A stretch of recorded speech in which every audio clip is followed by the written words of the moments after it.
Hall welcome to cooking with Geetha. நான் ஒரு பொரிச்ச குழம்பு தாங்க பண்ணியிருக்கேன். இந்த பொரிச்ச குழம்பு ஒன்று இருந்தால் போகிறோம்.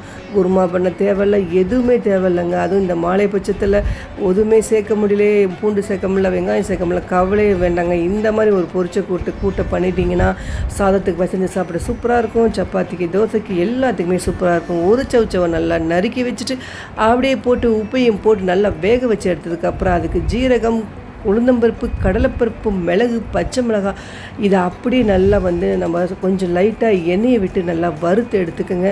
இன்னும் உங்களுக்கு காரம் வேணும் அப்படின்னா நீங்கள் வரமிளகாய் போட்டுக்கலாம். சவு வெந்திருக்கு.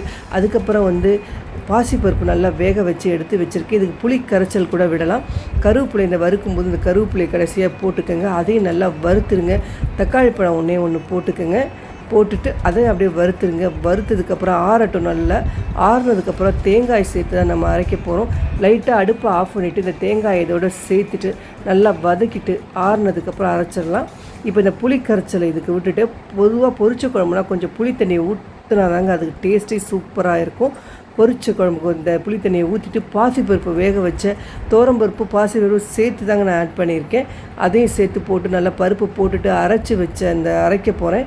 மிக்சியில் அரைச்சிட்டு நல்லா நைஸாக அரைச்சி அதில் ஊற்றிடுங்க. ஊற்றுனதுக்கப்புறம் பக்கத்தில் இன்னொரு கடாயை போட்டு தேங்காய் எண்ணெயை விட்டு கடுகு, உளுந்தம்பருப்பு, ஜீரகம், உளுந்தம்பருப்பு வேணும்னா போட்டுங்க, இல்லைனா நீங்கள் தவிர்த்துக்கலாம். லைட்டாக நடுவில் மஞ்சள் பொடியை போட்டிருக்கேன், கொஞ்சம் கலர் கொடுக்கறதுக்கோசரம் தான். பாருங்கள், இப்போ அரைச்சி வச்ச விழுதை சேர்த்தாச்சு. அதுக்கப்புறம் தேங்காய் எண்ணெயை விட்டு கடுகு, உளுந்தம்பருப்பு, ஜீரகம், பெருங்காயத்தூளை போட்டால் சூப்பராக பொரிச்ச குழம்பு ரெடி. நீங்களும் ட்ரை பண்ணி பாருங்கள். பிடிச்சா லைக் பண்ணுங்கள், ஷேர் பண்ணுங்கள்.